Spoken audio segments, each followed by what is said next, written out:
दोस्तों, सुबह सुबह का वक्त होता है जहां सभी लोग होली की जश्न मना रहे होते हैं। होली की तैयारी कर रहे होते हैं। तभी कुछ लोगों की नज़र एक दीवार के पास कुछ व्यक्ति के ऊपर पड़ता है, जहां पर एक व्यक्ति होता है और वो रो रहा होता है। और उसके ही बगल में एक महिला की लाश पड़ी हुई होती है। और उसके बगल में एक और व्यक्ति होता है जो बहुत ही गंभीर रूप से घायल होता है। जैसे ही ये सारा मामला जो वहाँ के लोग देखते हैं, वो सभी देखकर दंग रह जाते हैं और बिना कुछ सोचे समझे ही इस मामले की जानकारी तुरंत ही पुलिस वाले को दे देते हैं। और जब पुलिस वाले उस घटना स्थल पर पहुंचते हैं और उन तीनों की जो है, जिसमें से एक महिला की बॉडी को लेकर पुलिस हॉस्पिटल पहुंचते हैं और साथ ही साथ उन दोनों व्यक्तियों को भी लेकर हॉस्पिटल पहुंचते हैं, जहां पर उसे जख्मी हालत में भर्ती कराया जाता है। और जब डॉक्टर्स इस मामले की जांच करते हैं, तब पता चलता है कि वो जो महिला थी उसकी मौत हो चुकी है और इन दोनों की हालत भी गंभीर है। और सबसे बड़ा सवाल था कि आखिर इन तीनों के बीच ऐसा क्या हुआ था कि दोनों के दोनों जख्मी हो गए और एक की मौत हो गई। और यह पूरा मामला है क्या, जब आप विस्तार से जानेंगे तो आप भी दंग रह जाएंगे। तो चलिए आज के इस पूरी कहानी को विस्तार से समझते हैं।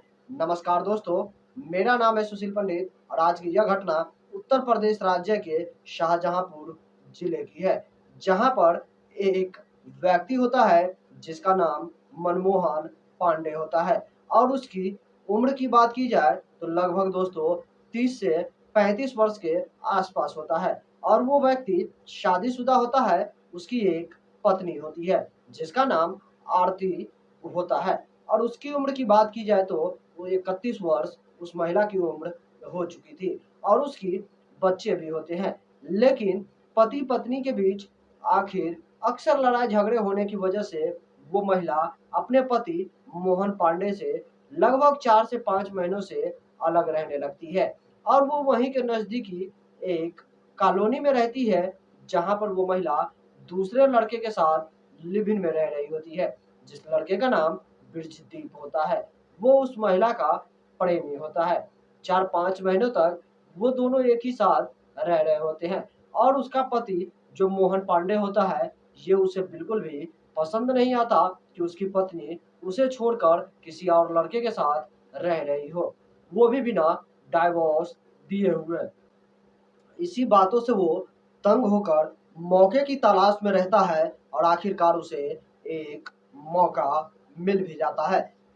दरअसल जहां सभी लोग होली का जश्न मनाने की तैयारी कर रहे होते हैं, वहीं पर बुधवार के दिन मोहन पांडे अपने चेहरे पर मास्क लगाकर लोगों को भीड़ के साथ मिलकर वो अपने ही पत्नी के, यानी कि जिस प्रेमी के साथ वो रह रही थी, उसके कमरे पर पहुंचता है। और वो वहां पर दरवाजा खटखटाता है। जैसे ही दरवाजा उसका प्रेमी ब्रजदीप खोलता है, तुरंत ही उस महिला का पति जो मोहन पांडे था, वो उसके ऊपर तेजाब उड़ेल देता है, जिससे वो युवक जलने लगता है और तड़पने लगता है। इसकी आवाज़ सुनकर जो उसके साथ में उसकी प्रेमिका आरती रह रही होती है, वो निकलकर बाहर आती है। और जैसे ही वो बाहर आती है, उसका पति मोहन पांडे चाकू से वार कर उसकी गला काट देता है, जिसके वजह से उस महिला की वहीं पर ही मौत हो जाती है। और तब जाकर फिर से वो ब्रजदीप जो उस महिला का प्रेमी था, वो होश में आता है और वो भी चाकू लेकर उसके पति मोहन पांडे के ऊपर हमला कर देता है। और इस हमले में दोनों की हालत गंभीर हो जाती है। और आखिरकार यह सारा मामला एक दीवार वॉल के पास होता है। और जब सुबह 6 बजे के आसपास सभी लोग होली खेलने के लिए उस रास्ते से गुजरते हैं, तब वहां पर देखते हैं कि 2 व्यक्ति बहुत ही बुरी तरीके से जख्मी हालत में पड़ा हुआ है और कुछ एक महिला की लाश है जो यूं ही जमीन पर पड़ी हुई है। जब यह सारा मामला देखता है तो वो सभी लोग दंग रह जाते हैं और बिना कुछ देरी किए हुए ही इस सारे मामले की जानकारी पुलिस वाले को देते हैं। और जब पुलिस वाले वहां पहुंचते हैं और उन सभी को लेकर हॉस्पिटल पहुंचते हैं, तब डॉक्टर्स बताते हैं कि वो जो महिला आरती थी, उसकी मौत हो चुकी है और इन दोनों की हालत अभी भी गंभीर है। लेकिन सबसे बड़ा सवाल था कि आखिर वो महिला जब अपने पति से अलग रह रही थी, अपने प्रेमी के साथ, तो आखिर उसका पति ने जो किया, क्या वो सही था? आप लोग हमें कमेंट में कमेंट करके बताइएगा, क्या उस महिला ने जो किया वो सही था, या उसका पति जो अपने प्रेमी के साथ रह रही पत्नी के ऊपर जानलेवा हमला कर उसका कत्ल कर दिया, क्या यह सही था? आपको क्या लगता है? हमें कमेंट में ज़रूर बताइएगा।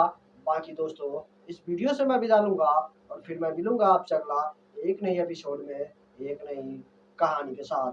तब तक के लिए जय हिंद, जय भारत, सतर्क रहिए, सावधान रहिए।